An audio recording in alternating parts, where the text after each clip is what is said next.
¿Se puede oler la soledad en la nieve? Elena lo creyó así esa mañana. Un olor frío, metálico, azúcar apagado que venía de la tierra y de los pinos helados, y algo más. Un latido sordo que no pertenecía al bosque. Caminaba por la pista de servicio con el gorro hundido en la cabeza, la linterna colgando del cuello como una promesa, cuando la luz cortó un bulto oscuro junto a un claro. No era una roca, no era un tronco, era una forma enorme y curva, con el vientre abultado, con la respiración que llegaba en jadeos largos y desordenados. Una yegua, acurrucada en la nieve, con la crin pegada por el hielo, el aliento formando pequeñas nubes que se disolvían como fantasmas. Elena sintió que algo en su pecho cambió de sitio. No supo si fue miedo o reconocimiento. No supo si debía correr, llamar o quedarse en silencio para no asustarla. La yegua levantó la cabeza con lentitud. Sus ojos, negros y húmedos, la miraron y algo en esa mirada le habló de abandono, de heridas recientes, de una espera demasiado larga. Había un golpe en el costado, una antigua marca de herradura medio borrada por el tiempo, y colgando del cuello entre los pelos enmarañados un retazo de tela, un pañuelo con un dibujo infantil, la tela empapada y ya rígida por el frío. Elena extendió una mano. La yegua la dejó acercar. Entonces, lejos bajo la línea de los árboles, se escuchó un ruido que no debería estar allí. Un motor rasgando la nieve, acercándose. ¿Quién venía por la yegua? ¿Por qué ella, guardabosques solitaria, sintió que ese motor traía también una verdad imposible de ignorar? Elena era guardabosques desde que podía contar las estaciones por las cicatrices en las manos de su padre. Había aprendido a leer los vientos, a decir la hora por el color de la nieve, a esconder un mapa en el forro de la chaqueta. Tenía cicatrices pequeñas y secretas. Una promesa que no cumplió a su madre. Una carta sin enviar a una hija con la que hablaba en silencios. Una culpa que sabía nombrar sin confesarla en voz alta. Vivía en la caseta del parque desde hacía 12 años, con la radio, las botas empapadas y una olla de hierro colgado sobre la estufa.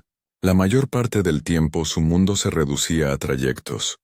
Revisar límites, marcar senderos, hacer inventario de señales. Pero su trabajo también la ponía cara a cara con lo que la gente dejaba atrás. Latas oxidadas, jaulas rotas, caballos sin marca. El bosque era un archivo de ausencias. Aquella temporada había sido cruel.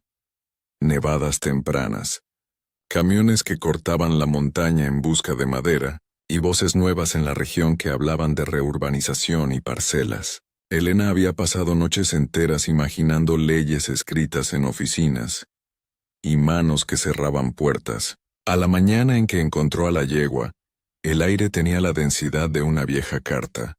Había venido temprano, después de un aviso de colegas sobre huellas recientes cerca del arroyo. La pista parecía normal hasta que la linterna descubrió el bulto oscuro. La yegua no huyó. No tenía energía. Tenía un vientre enorme. Y Elena supo, con una certeza que dolía, que estaba a punto de parir. El animal temblaba, y cada movimiento era una tarea monumental. Elena se agachó. La nieve crujió bajo sus rodillas. Recordó las mañanas de su infancia en la finca de su madre, cuando su perro se dormía al sol y los potros corrían, como si el mundo fuera una promesa. Recordó una yegua llamada Esperanza que su madre había cuidado con manos callosas. La yegua había desaparecido la noche del incendio que cambió todo. Había una costura que unía su memoria a ese animal. Una foto en un marco con un borde astillado que mostraba a una niña pequeña sobre el lomo de una yegua, ambas riendo. La foto se había quemado en un borde, pero la sonrisa resistía. Elena no lo dijo en voz alta.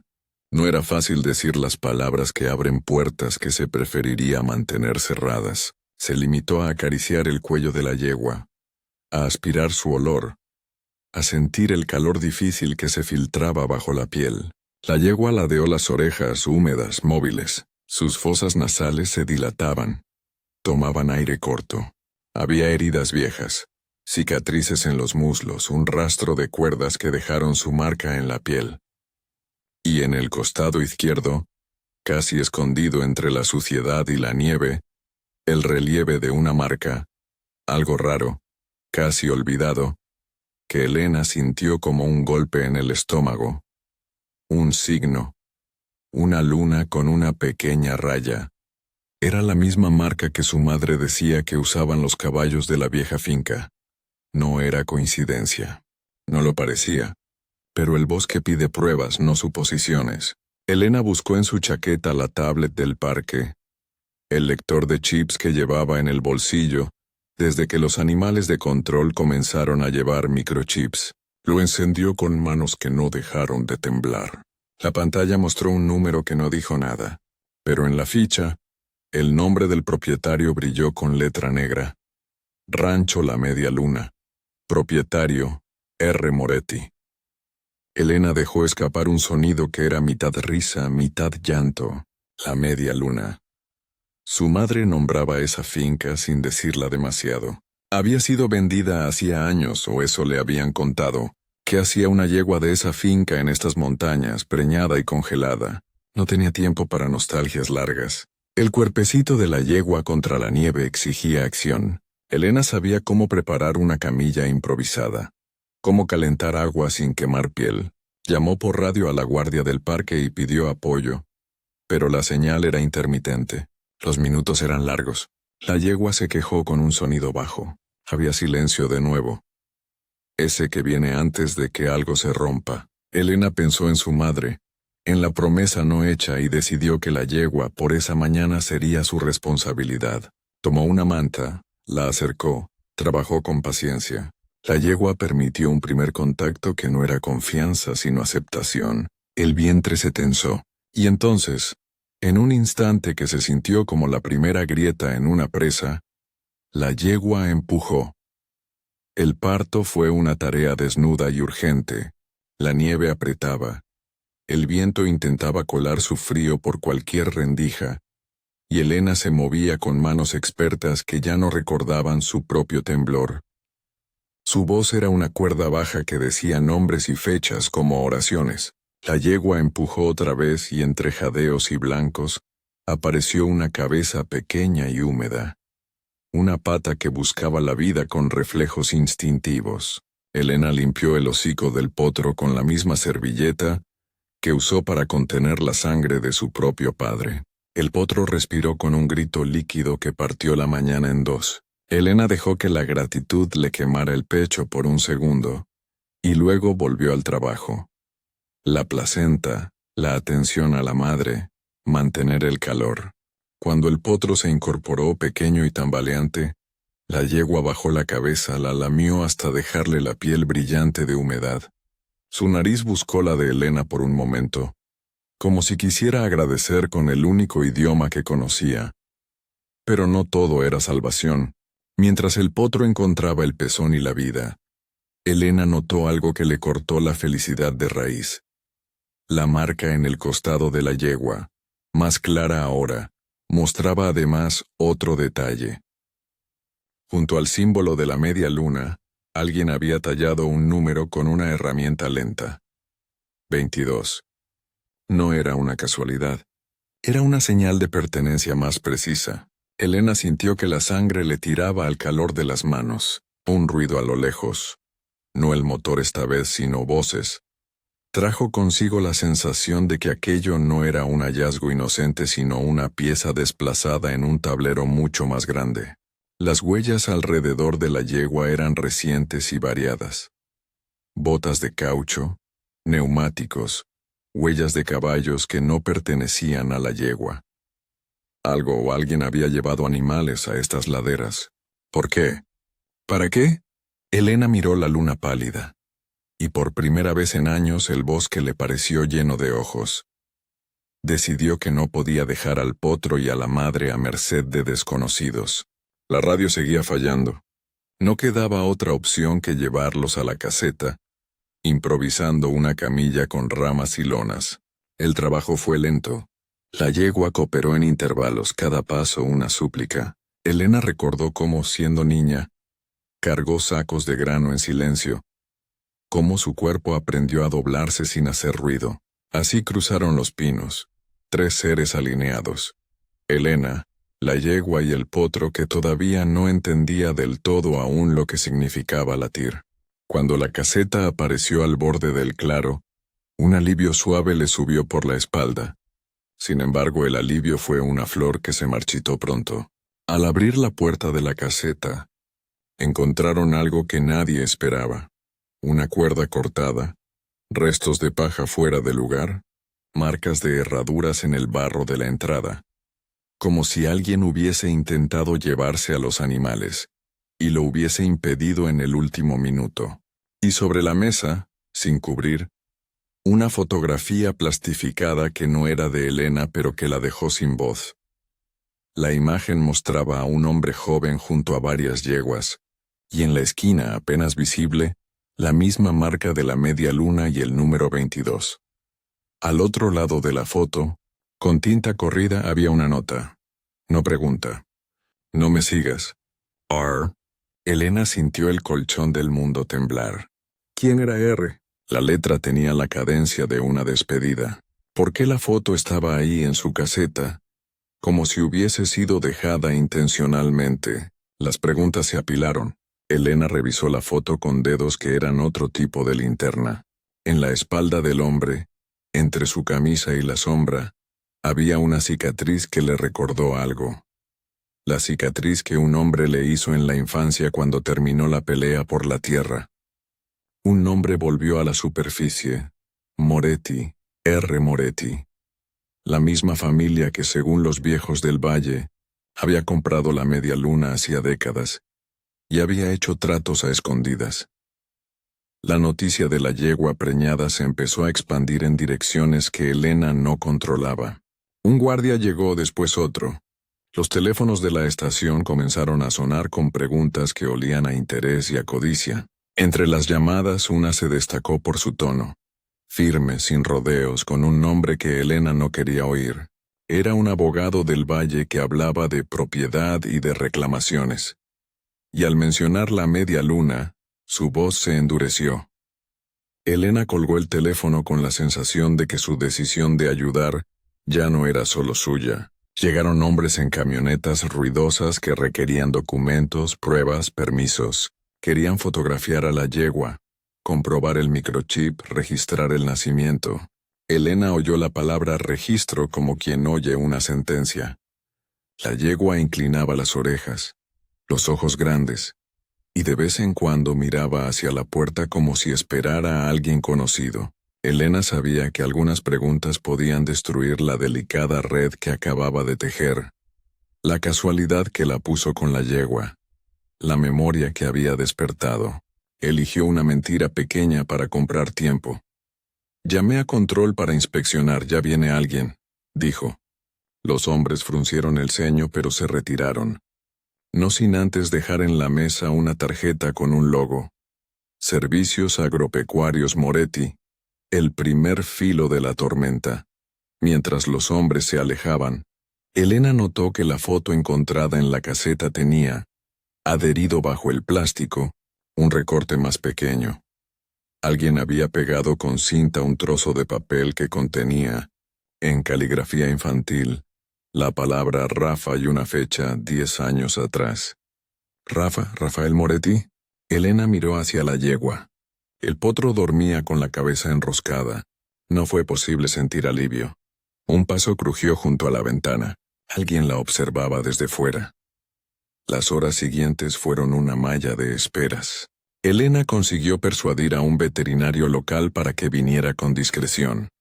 Nadie más de los cargos oficiales debía saber aún. Mientras tanto, trabajó para fortalecer la caseta, para doblar mantas alrededor de la yegua, para calentar agua y mantener al potro junto al calor humano.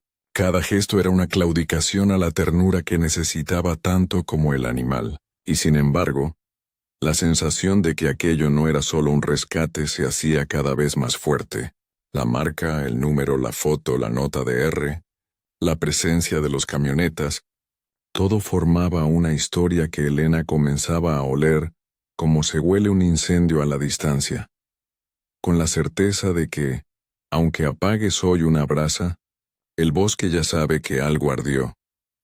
A las 300 palabras aproximadamente en esta cuerda, el veterinario, al examinar a la yegua, encontró debajo de una costra vieja una incisión que parecía hecha por un bisturí amateur, una señal de cirugía clandestina. Al tocar, la yegua dio un respingo que no fue de dolor sino de reconocimiento. Elena vio la cara del veterinario palidecer y decir, en voz apenas audible, alguien la usó para experimentar, o para ocultar algo.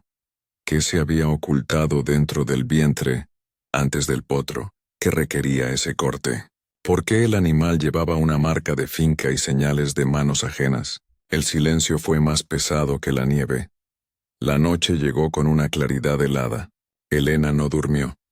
Afuera, algo se movía entre los abetos. A ratos creyó oír risas bajas. A ratos el viento. Preparó trazas de alimento y puso una manta sobre la fotografía. Volvió a mirarla. En el reverso, con letra atropellada, alguien había escrito una dirección. Era la casa que había pertenecido a su familia antes del incendio.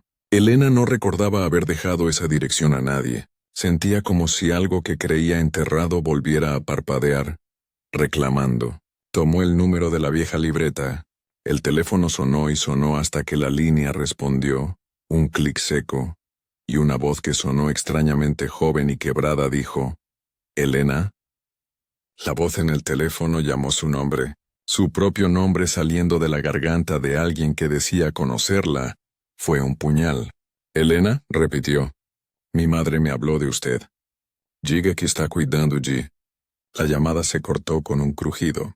Elena apretó la foto hasta que las yemas de los dedos dolieron. Afuera, algo golpeó la ventana con un sonido que no debía ser de un animal. Ella comprendió en el silencio que quedó que proteger a esa yegua ya no era un acto privado, era una declaración. Y había ojos más allá de la luz de la caseta, que empezaban a apuntar a su puerta. La decisión irreversible. Elena encendió la vieja camioneta con manos que parecían de otra persona y, con la yegua en la lona trasera cubierta por la nieve, y el potro envuelto en mantas, arrancó hacia la única salida segura que conocía. El motor vibró como un corazón. En el espejo retrovisor entre los pinos, se distinguió una luz que no era luna. Una linterna que barría la nieve de lado a lado, y junto a ella, la sombra de una figura que alzó la mano y la señaló con algo que pudo haber sido una cámara. O un arma. Elena apretó el volante. Había dejado atrás muchas cosas en su vida. Pero no iba a dejar que le arrebataran esto. La carretera se estiró delante de ella en una cinta de plata. Detrás el bosque exhaló y guardó sus secretos por un momento. Adelante. La noche, la promesa y el peligro se mezclaban, y Elena supo que la próxima hora definiría no solo el destino de la yegua y su potro, sino el lugar donde enterraría para siempre las palabras que no pudo decir a su madre. La carretera despedía vapor, y la noche punzaba con estrellas. Elena conducía como se conduce hacia una verdad que ya no puede ser pospuesta, con manos firmes y el corazón encendido. Detrás el potro dormía, el aliento delgado en nubes. La yegua, cubierta y quieta, respiraba con la regularidad lenta de quien confía por instinto. En su mente se repetía una cadena de imágenes. La marca de la media luna, el número 22, la nota de R, la fotografía pegada bajo el plástico. Todo convergía hacia un nombre que había escuchado entre susurros cuando era joven: la media luna. La casa marcada en el reverso de la foto era la única dirección que parecía tener sentido. Era la casa que había pertenecido a su familia. Era la casa que guardaba las brasas de su pasado. Llegó antes del amanecer. La tierra rojo oscura de los senderos contrastaba con la nieve que todavía no se derretía. Aparcó la camioneta en un recodo y, con el potro en brazos como si fuese un niño, fue hasta la puerta principal. La casa parecía una urna que contenía voces. Cerrada, pero con señales de quien había pasado apresuradamente. Golpeó. No hubo respuesta.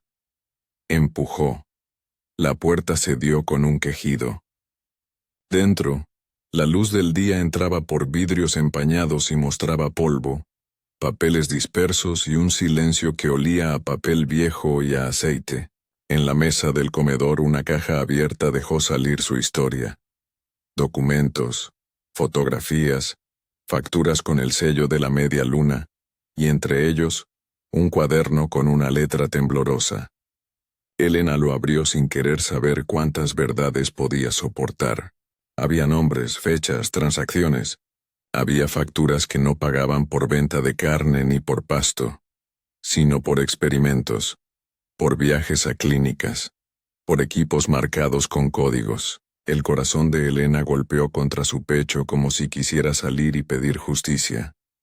Entonces la voz la llamó por detrás, baja, cortada. No pensaba que lo encontrarías tan rápido. Elena giró. Un hombre joven estaba apoyado en el umbral de la cocina, las manos manchadas de aceite. Tenía ojos que no se parecían a los de la fotografía. Eran más cansados. Era él, Rafa. El Rafa de la nota.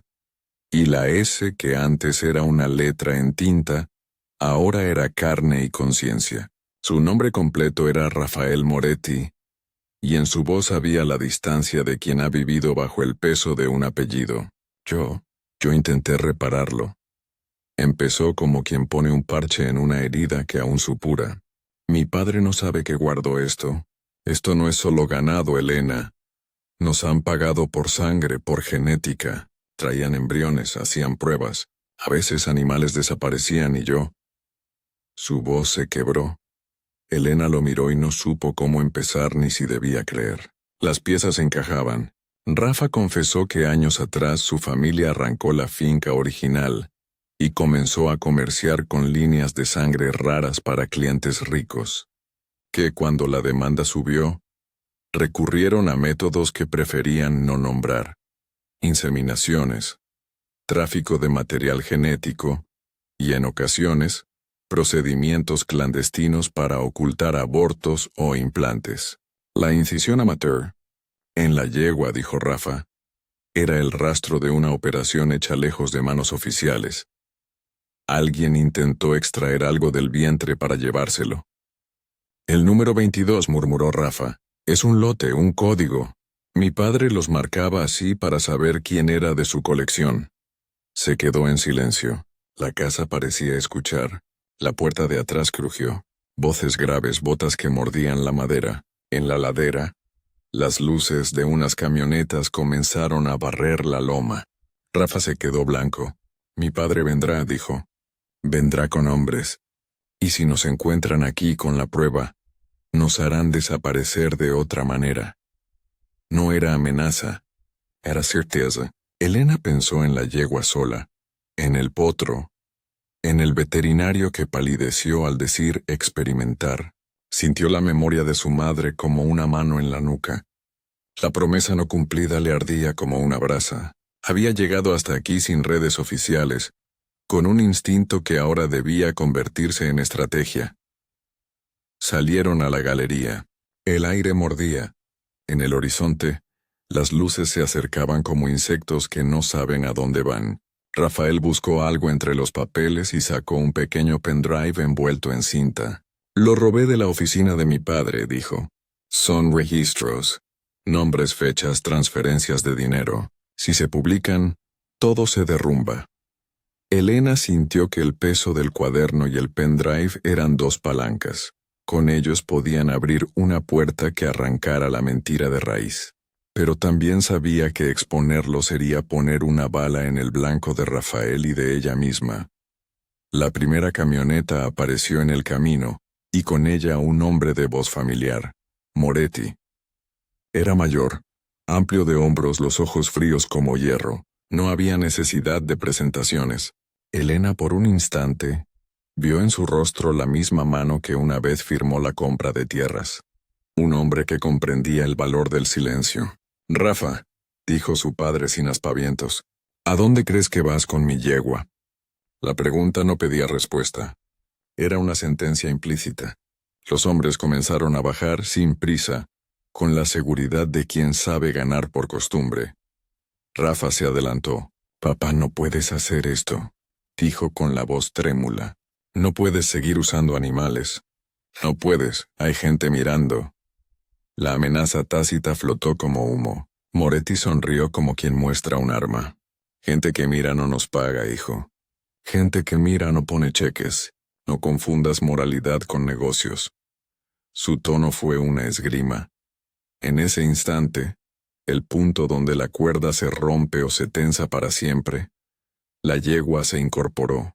Había sentido el peligro. Sus orejas giraron.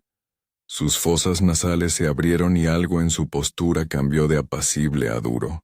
Se colocó delante del potro, las piernas firmes, las patas hundidas en la tierra con autoridad. Miró a Moretti con la concentración de un animal que entiende quién amenaza a los suyos. La yegua no actuó como símbolo, actuó como madre. Pateó el suelo con fuerza, su lomo tembló, su crin se alzó como una bandera. Los hombres vacilaron. Un caballo que protege no es bonito ni poético, es esencial, implacable. Rafa aprovechó la pausa, sacó el pendrive y lo levantó en alto. «Si algo nos pasa», gritó, «esto irá a la prensa, a las autoridades, a todos los que puedan leerlo. No puedes comprar la verdad». La voz de la yegua en su silencio decidido parecía decir lo mismo. Moretti frunció el ceño y dio un paso adelante, la mano buscando la radio. Elena, en contra de todo cálculo, sintió una claridad nítida. No bastaba con pruebas. Necesitaba testigos. Corrió hacia la camioneta donde el potro dormía. Lo tomó y lo levantó en brazos. Era un gesto que pedía humanidad, que no apelaba a la ley sino a lo que quedaba de alma en aquellos hombres. En ese lugar, con la tierra apretando y la nieve como testigo, sucedió lo que no todas las historias conceden. La fisura en la armadura. Uno de los hombres, joven, con la mirada puesta en la yegua que no retrocedía, apoyó la mano en el hombro de Moretti. «No es solo un negocio», dijo en voz baja. «A veces hace falta». «Otra cosa». Sus palabras eran un temblor. Moretti miró al hijo que tenía enfrente, al pendrive, a la mujer que había decidido proteger animales con más determinación que cualquier burocracia, y algo en su gesto se volvió pequeño. Un ruido de motores más lejos. 3 patrullas. Luces azules que cortaban la mañana. Rafa, con manos que ya no podían más temblar, había enviado la información a una periodista amiga y coordinado la llegada de la policía. Había arriesgado todo para tener una salida que no fuese la violencia. La llegada de la ley fue lenta, humana y decisiva. Los oficiales se desplegaron con órdenes claras. Hubo resistencia verbal, amenazas que se deshicieron en promesas de abogados. Pero cuando la evidencia del pendrive, las facturas y los informes de la veterana clínica se mostraron, las palabras perdieron su músculo. Moretti fue detenido. Sus hombres se dispersaron como quien pierde un mapa. La yegua observó todo con la tranquilidad de quien ya había hecho lo más difícil: proteger a su potro. Cuando los policías registraron los papeles y los hombres, encontraron en la bodega equipos que hablaban de embriones, de crianzas controladas, de clientes que pagaban por exclusividad genética. Había fotos, recibos, nombres. La verdad, cuando se deja al descubierto, tiene la limpieza de un río abierto. Elena miró al potro que había nacido entre la nieve y sintió que la garganta se le llenaba de sal y ternura. Rafa la miró y dijo apenas audible: «Lo siento por lo que tu familia sufrió. Lo siento por lo que hice sin entenderlo». Elena no respondió enseguida. Sus ojos buscaron la casa, la foto quemada de su madre, y por primera vez en años permitió que la rabia se mezclara con un alivio tangente. La caída no fue un retroceso sino una respiración larga. Después de la captura, el pueblo tardó días en digerir lo que había pasado. El caso se convirtió en noticia local. Luego, por la insistencia de la periodista y de Rafa, en algo que traspasó vallas. Las autoridades encontraron contratos, transferencias, pruebas de cirugías clandestinas, expedientes que mostraban tráfico de material genético. Algunos nombres en las listas llevaron a más investigaciones. La gente empezó a hablar en los cafés, sin la sensación de que hablar implicara peligro económico directo. La Media Luna, como nombre, dejó de ser un rumor y se convirtió en evidencia. Rafa cooperó. Contó lo que sabía con la terquedad de quien quiere limpiar una conciencia. Su confesión no lo exoneró de culpa.